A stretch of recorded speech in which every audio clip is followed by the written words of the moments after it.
Vegetasi adalah seluruh tumbuhan yang ada di suatu wilayah tanpa memandang jenis tumbuhannya secara spesifik.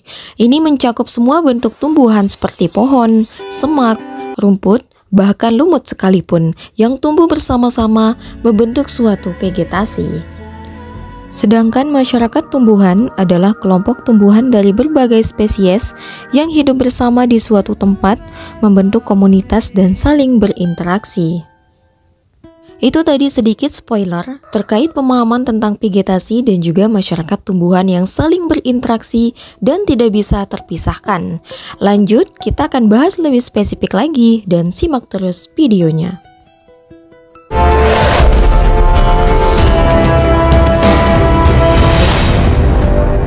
Assalamualaikum warahmatullahi wabarakatuh. Halo guys. Kali ini kita akan bahas sesuatu yang menarik. Tapi sebelumnya, perkenalkan dulu nih, kami dari kelompok 2, saya Siti Fatimah Alawiyah. Dan saya Mustika Hardiani. Kali ini kita akan bahas apa itu vegetasi dan juga masyarakat tumbuhan. Teman-teman pernah dengar kan ya, apa itu vegetasi dan juga masyarakat tumbuhan? Kayaknya pernah atau belum nggak nih?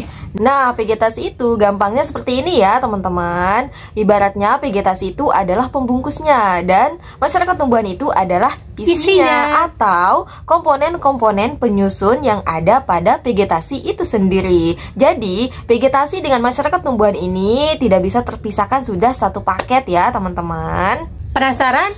Tonton videonya sampai akhir.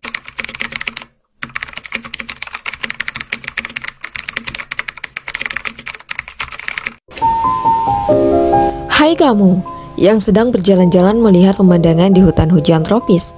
Ada banyak pohon kan di sana? Kalau dipikir-pikir, pohon-pohon yang hidup di sana itu jumlahnya banyak sekali. Bukan hanya pohon ya, tapi semak-semak, rumput-rumput, bahkan lumut juga hidup beraneka ragam jumlahnya, banyak sekali. Bahkan kita tidak bisa untuk menghitung jumlah spesies tumbuhan yang hidup di sana dengan hanya sekali berkunjung saja ke tempat itu. Tapi kita butuh waktu selama berbulan-bulan untuk melakukan penelitian untuk bisa mengidentifikasi apa saja tumbuhan yang hidup di dalamnya. Apalagi di suatu vegetasi yang luas, contohnya di hutan hujan tropis. Bayangkan hutan hujan tropis seperti di Amazon misalnya, itu sangat banyak sekali dan luas sekali, ada banyak sekali spesies tumbuhan yang hidup di sana. Dan keanekaragaman tumbuhan yang hidup di suatu vegetasi dan hidup secara berkelompok, itulah yang disebut dengan masyarakat tumbuhan. Ada yang spesiesnya mendominasi, ada pula yang jumlahnya hanya beberapa saja. Contohnya pada hutan savana yang hanya didominasi rumput nan luas dan pepohonan yang jumlahnya hanya beberapa saja. Tumbuhan juga melakukan interaksi teman-teman. Sebagaimana halnya manusia, kita juga melakukan interaksi terhadap sesama manusia. Nah, begitu juga tumbuhan yang melakukan interaksi antar sesama tumbuhan. Kita akan bahas satu persatu bagaimana bentuk interaksi yang terjadi pada tumbuhan. Interaksi yang terjadi pada tumbuhan disebut sebagai interaksi antar tumbuhan. Ada yang diuntungkan dan ada pula yang dirugikan. Kita akan bahas yang pertama, kompetisi atau persaingan. Pohon-pohon tinggi yang ada di hutan bisa menghalangi cahaya bagi tumbuh-tumbuhan yang berukuran lebih pendek. Ini merupakan contoh persaingan tumbuhan untuk mendapatkan cahaya.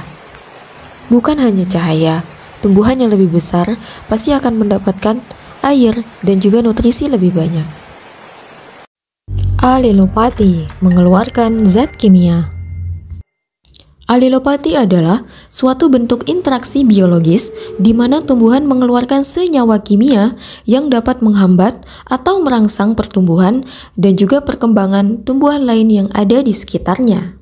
Contohnya seperti pohon walnut atau pohon kenari, menghasilkan senyawa juglon yang dapat menghambat pertumbuhan tanaman lainnya. Simbiosis mutualisme, hubungan saling menguntungkan. Hubungan saling menguntungkan antara jamur mycorrhiza yang berhabitat pada akar tumbuhan. Kenapa saling menguntungkan? Karena jamur mendapatkan tempat tinggal dan tumbuhan dapat meningkatkan penyerapan air dan juga nutrisi. Simbiosis parasitisme, interaksi bersifat parasit. Tumbuhan parasit yang biasa kita kenal adalah benalu. Suka hidup sebagai parasit dan merugikan tumbuhan lain karena selain mengganggu, benalu juga menyerap nutrisi dari tumbuhan inangnya. Seiring berjalannya waktu, tumbuhan bisa mati karena kekurangan nutrisi. Simbiosis komensalisme, mengambil manfaat dan tidak merugikan. Simbiosis komensalisme adalah interaksi yang menarik. Interaksi seperti ini terjadi apabila salah satu tumbuhan mengambil manfaat namun tidak sampai merugikan tumbuhan lain. Hampir mirip dengan simbiosis mutualisme, hanya saja pada interaksi simbiosis komensalisme cuma satu pihak saja yang diuntungkan. Contohnya yang paling sering kita kenal adalah tanaman anggrek. Netralisme tanpa saling mempengaruhi. Pembahasan terakhir kita adalah netralisme, merupakan interaksi yang tidak saling mempengaruhi satu sama lain. Semisal pada kaktus dengan rumput yang berjauhan di daerah semi gurun, keduanya tidak saling bersaing secara langsung karena memanfaatkan sumber daya pada waktu dan cara yang berbeda. Dengan melihat rangkaian video tadi, semoga pemahaman kita semakin bertambah hari ini. Bisa mengenal apa itu vegetasi dan masyarakat tumbuhan.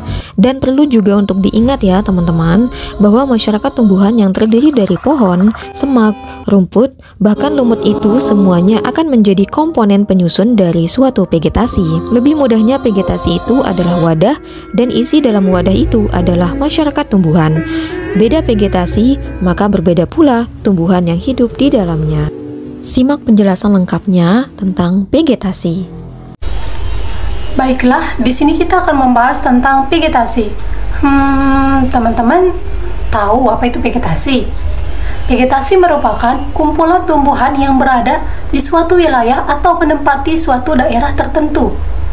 Nah, tumbuhan ini dapat berupa pohon, semak, rumput maupun tumbuhan kecil lainnya, yang dimana tumbuhan ini akan mempengaruhi terhadap lingkungan sekitarnya maupun terhadap tumbuhan lainnya, baik itu secara langsung maupun tidak langsung. Nah, kita lanjut nih ke klasifikasi vegetasi. Klasifikasi vegetasi merupakan suatu proses pengelompokan dan pemetaan tumbuhan di suatu area berdasarkan ciri-ciri tertentu. Proses ini bertujuan untuk mempermudah komunikasi, memprediksi atribut ekosistem, dan juga menggambarkan pola kemunculan vegetasi. Klasifikasi vegetasi biasa digunakan untuk pemetaan, studi ekologi, konservasi, dan juga pengelolaan sumber daya alam. Beberapa metode dan aspek penting dalam klasifikasi vegetasi yaitu: yang pertama, hierarki klasifikasi. Sistem klasifikasi vegetasi biasa bersifat hierarkis dengan beberapa level seperti asosiasi, aliansi, dan juga lainnya.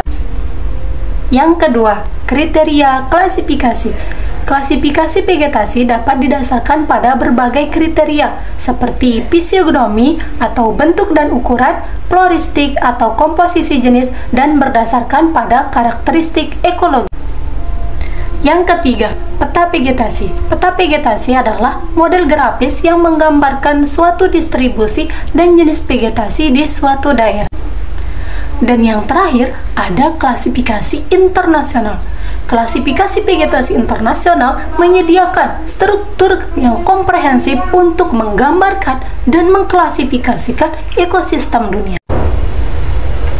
Sebagai contoh, di wilayah Lombok Timur, klasifikasi vegetasi digunakan untuk memetakan jenis-jenis vegetasi yang ada, seperti hutan mangrove, padang rumput, hutan pegunungan, serta dapat menganalisis apa pengaruh dari vegetasi tersebut terhadap lingkungan dan juga masyarakat setempat. Nah, itu dia penjelasan tentang vegetasi, metode, dan juga contohnya.